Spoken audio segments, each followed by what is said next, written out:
Welcome to Configuring Transparent Data Encryption. Setting up transparent data encryption is actually fairly straightforward. There's only really a few steps in the process. The first thing we need to do is create a master key in the master database. The next thing we're going to do is we're going to create a certificate in the master database. We then create a database encryption key in the user database that we want to encrypt. We then turn on encryption using either Management Studio or the alter database tsql command.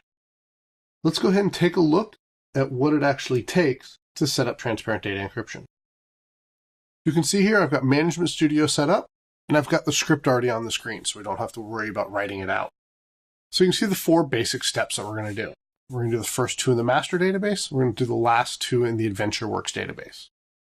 So the first thing I need to do is create a master key within my master database.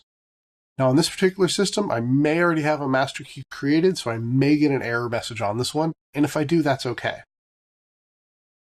I then create a certificate. Again, this certificate is created within the master database. Now you'll notice I have a subject specified. That's because transparent data encryption requires that there be a subject on the certificate. Now you'll notice I'm not specifying an expiration date for my certificate. Let's go ahead and get that created.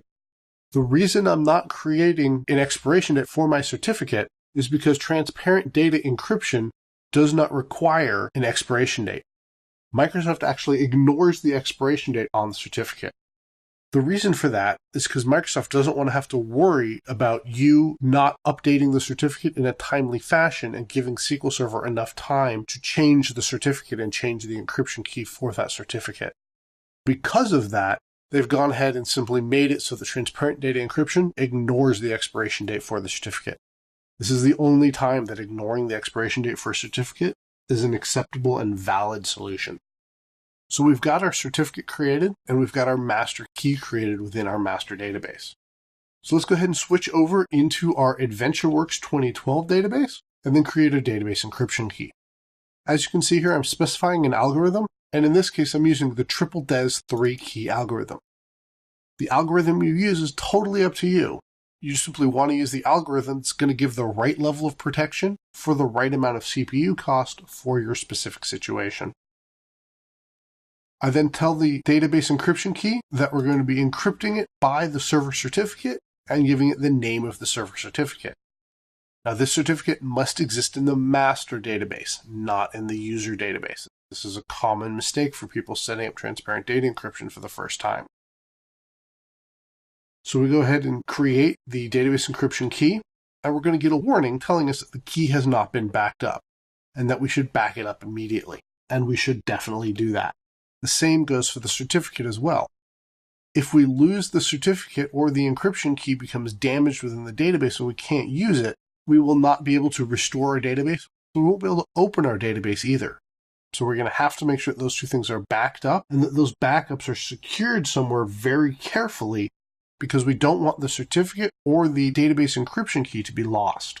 I typically recommend people put one copy of the encryption key in their certificate in the HR director's wall safe. They usually have one at the office. And then a second copy at the offsite document storage location, not the tape backup storage location that the IT department uses. The reason you want to use the offsite document storage location is because you don't want that backup disk stored with the normal tape backups.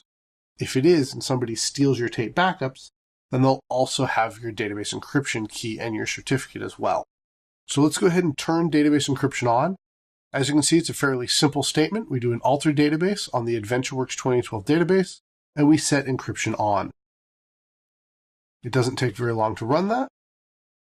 We then can run the select star from sys.dm_database_encryption_keys and see how the progress is going on getting this data encrypted.